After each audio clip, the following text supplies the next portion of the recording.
ఈ మండు హౌసెస్‌లో మేజర్ ఏంటంటే మనకి పిల్లర్స్ సార్. పిల్లర్స్ ఏంటంటే మనకి కొంతమంది అంటే వుడెన్ పిల్లర్స్ వాడతారు. శాండ్‌స్టోన్ పిల్లర్స్ వాడతారు. ఇప్పుడు డిఫరెంట్ కైండ్ ఆఫ్ మెటీరియల్స్ ఉన్నాయి మనకి. ఇప్పుడు లాటరైట్ బ్రిక్స్ ఉన్నాయి. సో, నేచురల్ లాటరైట్ బ్రిక్స్ ఏంటంటే మనకి ఆ thickness of the rock material తెచ్చుకున్నాం, కట్ చేసుకున్నాము. దానికి కాలమ్స్ అవసరం లేదు. బీమ్స్ అవసరం లేదు. మనం దాని మీద ఫ్యాబ్రికేషన్ వర్క్ చేసుకుంటే తక్కువ బడ్జెట్‌లో అయిపోయే కన్‌స్ట్రక్షన్స్. సో, లైమ్ ప్లాస్టింగ్ చేస్తున్నారు. నేచురల్‌కి దగ్గర ఇదివరకు పూర్వంలో అందరూ అదే చేసేవాళ్ళు. సో, మనకి చూస్తే అంటే మనకి ఆల్మోస్ట్ ఇటలీ మొత్తం లైమ్ ప్లాస్టింగే ఉంటది. So, Rajasthan sandstone bricks. Rajasthan మీరు చూసుంటే కంప్లీట్‌గా స్టోన్ తోటి బిల్డ్ చేసేస్తారు హౌస్‌లని. సో, ఇవన్నీ ఏంటంటే మన కల్చర్‌కి ఏం డిఫరెన్స్ ఏం కాదు. అన్ని ప్రొడక్ట్స్ ప్రకృతిలోనే ఉన్నాయి. వాటిని మనం ఎక్కడ యూటిలైజ్ చేసుకోవాలి? ఎలా యూటిలైజ్ చేసుకోవాలి? ఈ సస్టైనబుల్ హౌస్‌లో ఎక్కడ ఏ మెటీరియల్ మనకి అనుకూలంగా ఉండే వాతావరణం ప్రకారంగా ఆ రా మెటీరియల్ చెక్ చేసుకోవడం ఈ సస్టైనబుల్ హౌస్.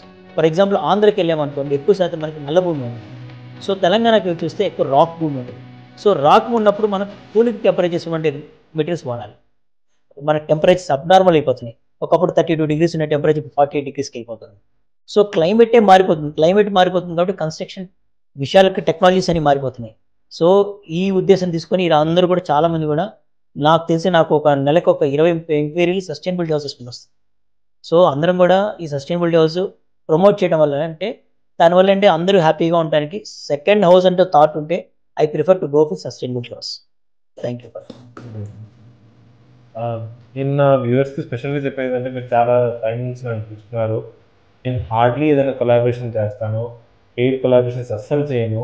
ఇక్కడ సార్తో కొలాబరేట్ అవుతున్నాను వర్క్ విషయంలో అండ్ ప్రాపర్ వీడియో విషయంలో నేను ఇంత ఇదిగా మాట్లాడుతున్నానంటే I truly admire him at many points of construction things.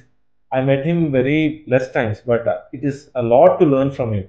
అంటే ఆయన కలిసినప్పుడల్లా ఒక మెంటర్ ఫీలింగ్ నాకు ఇస్తారు. We meet someone who is a great achiever in the industry, ఒక బిగినర్ ఆర్ జస్ట్ బిగినర్ కి కొన్ని పికప్స్ ఉంటాయి. I feel the same when I meet sir. He has achieved a lot giving good things. 5 pillars concept కూడా మాకు అదే. We need to be parallelly going with the nature. We should not exploit the nature.